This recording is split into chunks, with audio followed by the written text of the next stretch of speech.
ഓട്ടംതുള്ളൽ കലാരംഗത്ത് നിറഞ്ഞു നിൽക്കുന്ന മണലൂർ തുള്ളൽ കളരി ഏർപ്പെടുത്തിയ 14ാമത് മലബാർ രാമൻ നായർ സ്മാരക പുരസ്കാരം കലാമണ്ഡലം മഹേന്ദ്രനും കലാമണ്ഡലം ഗോവിന്ദൻകുട്ടി സ്മൃതി പുരസ്കാരം കലാമണ്ഡലം വിഷ്ണു പനന്താനത്തിനും നൽകുമെന്ന് തുള്ളൽ കളരി ഡയറക്ടർ മണലൂർ ഗോപിനാഥ്, PTA വനിതാ വിഭാഗം പ്രസിഡന്റ് അഞ്ജലി ഷാജി എന്നിവർ വാർത്താസമ്മേളനത്തിൽ അറിയിച്ചു.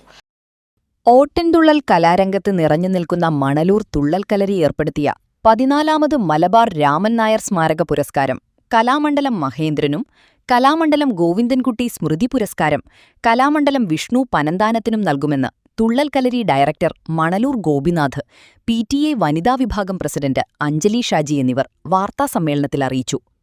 രാമൻ നായർ സ്മാരക പുരസ്കാരം 10,001 രൂപയും പ്രശസ്തിപത്രവും, ഗോവിന്ദൻകുട്ടി സ്മൃതി പുരസ്കാരം 5,001 രൂപയും പ്രശസ്തിപത്രവുമാണ്. കലാമണ്ഡലം ഗോപിനാഥ പ്രഭ, കലാമണ്ഡലം പരമേശ്വരൻ, കലാമണ്ഡലം രാധാമണി, മണലൂർ ഗോപിനാഥ് എന്നിവർ അടങ്ങുന്ന വിധിനിർണയ സമിതിയാണ് പുരസ്കാര ജേതാക്കളെ തെരഞ്ഞെടുത്തത്. ഈ മാസം 27-ന് രാവിലെ 10-ന് ഗുരുവായൂർ ടൗൺഹാളിൽ നടക്കുന്ന ചടങ്ങിൽ സംഗീത സംവിധായകൻ വിദ്യാധരൻ മാസ്റ്റർ പുരസ്കാരം വിതരണം ചെയ്യും. കഥകളി, ഓട്ടൻതുള്ളൽ, തെയ്യം എന്നിവയിൽ കഴിവ് തെളിയിച്ചതുകൊണ്ടാണ് മഹീന്ദ്രനെ അവാർഡിന് തെരഞ്ഞെടുത്തത്. പുരസ്കാര വിതരണത്തിന്റെ ഭാഗമായി 25-ന് രാവിലെ മുതൽ വൈകീട്ടുവരെ മണലൂർ തുള്ളൽ കളരിയിൽ ഓട്ടൻതുള്ളൽ, അഷ്ടപതി, കളരിപ്പയറ്റ്, യോഗ, നൃത്തം എന്നിവ സംഘടിപ്പിക്കുമെന്നും ഭാരവാഹികൾ പറഞ്ഞു. ഇത്തവണ മലബാർ രാമൻ നായർ പുരസ്കാരം കൊടുക്കുന്നത് കേരളത്തിലെ പ്രശസ്തനായ കഥകളിയും ഓട്ടംതുള്ളലും ഒരുമിച്ച് കൊണ്ടുപോകുന്ന, അതുപോലെ തന്നെ തെയ്യത്തിൻ്റെയും ഒരു വലിയ കലാകാരനാണ് ശ്രീ കലാമണ്ഡലം മഹേന്ദ്രൻ. കൂത്തുപറമ്പ്, കണ്ണൂരാണ് അദ്ദേഹത്തിൻ്റെ സ്വദേശം.